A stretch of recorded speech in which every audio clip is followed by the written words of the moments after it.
नमस्कार मित्रों, आज का विषय है मोक्षद एकादशी। मोक्षद एकादशी व्रत कथा। श्री कृष्ण और युधिष्ठिर संवाद। युधिष्ठिर का प्रश्न। एक बार धर्मराज युधिष्ठिर ने भगवान श्री कृष्ण से पूछा, हे वासुदेव, मार्गशीर्ष मास में शुक्ल पक्ष की आने वाली एकादशी का क्या नाम है? इसकी विधि क्या है और इसमें किस देवता की पूजा की जाती है? कृपया मुझे विस्तार से बताइए। भगवान श्री कृष्ण का उत्तर। भगवान श्री कृष्ण ने कहा, हे युधिष्ठिर, तुमने बहुत उत्तम प्रश्न किया है। मार्गशीर्ष मास में शुक्ल पक्ष की एकादशी को मोक्षदा एकादशी कहा जाता है। जैसे कि इसके नाम से ही स्पष्ट है कि मोक्ष प्रदान करने वाली एकादशी है। इस दिन दामोदर भगवान की धूप दीप नैवेद्य आदि से पूजा करनी चाहिए है। अब मैं तुम्हें इस एकादशी की एक पौराणिक कथा सुनाता हूँ, जिसमें ध्यानपूर्वक सुनो।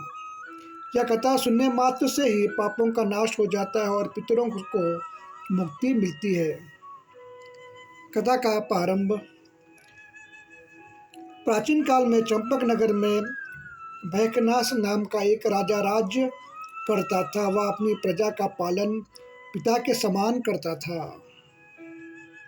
उसके राज्य में चारों वेदों का ज्ञाता ब्राह्मण निवास करते थे।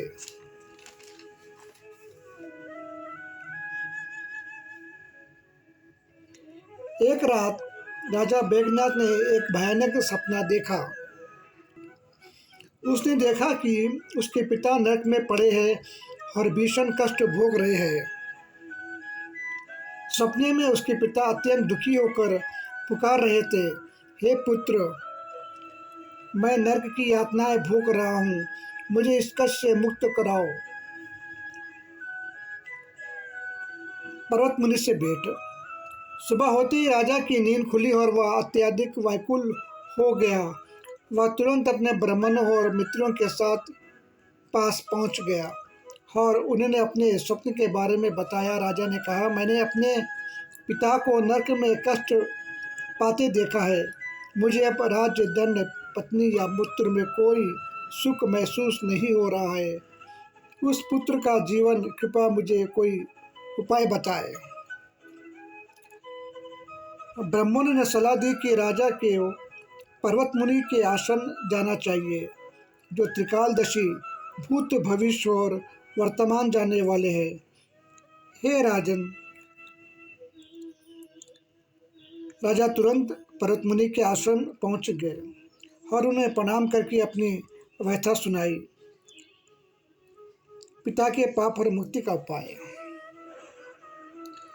पर्वत मुनि अपनी आंखें बंद कर ली और ध्यानमग्न हो गए।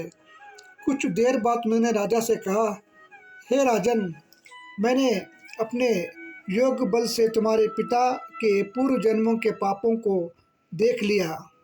उन्होंने अपने पिता के पिछले जन्म कामतुर होकर अपनी पत्नी को अत्याचार किया था और सौतेली स्त्री के कारण अपनी धर्मपत्नी का अपमान किया था। इसी पाप कर्म के कारण नरक में दुख भोग रहे हैं। राजा ने हाथ जोड़कर पूछा, मुनिवर, इस पाप से मुक्ति का उपाय क्या है? मैं अपने पिता को कैसे बचा सकता हूँ? मुनि ने उत्तर दिया, राजन, मार्गशीर्ष मास में शुक्ल पक्ष की जो एकादशी आती है, उसका नाम मोक्षदा एकादशी है। तुम विधि विधान से उस एकादशी का व्रत करो और उस व्रत से प्राप्त होने वाले पुण्य को संकल्प करके अपने पिता को अर्पित कर दो। तुम्हारे इस पुण्य के प्रभाव से तुम्हारे पिता को अवश्य ही नरक से मुक्ति मिल जाएगी। व्रत का पालन और फल। मुनि के वचनों को सुनकर राजा बैजनाथ प्रसन्न हुआ।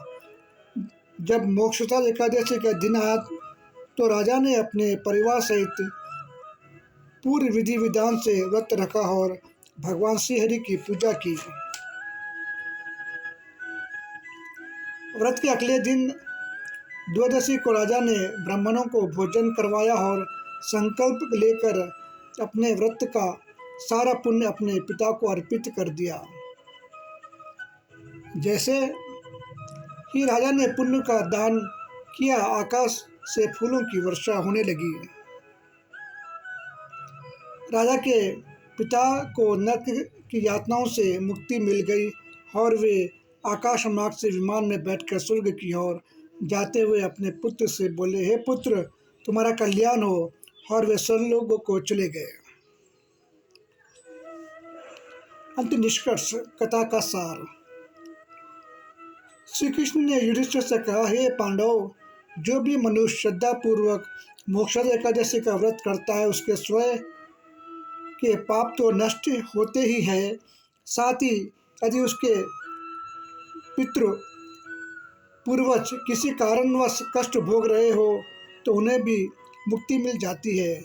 इस कथा को पढ़ने और सुनने मात्र से वाजपेयी यज्ञ का फल प्राप्त होता है और अंत में मनुष्य मोक्ष को प्राप्त करता है। विशेषता, मोक्षा एकादशी के दिन ही भगवान श्री कृष्ण ने अर्जुन को गीता का उपदेश दिया था, इसीलिए इस दिन गीता जयंती भी मनाई जाती है। ओम नमो भगवते वासुदेवाय। अगर वीडियो अच्छा लगा तो सबको शेयर कीजिए, चैनल को सब्सक्राइब कीजिए। हरे कृष्णा कृष्णा कृष्णा हरे हरे, हरे राम राम राम हरे हरे।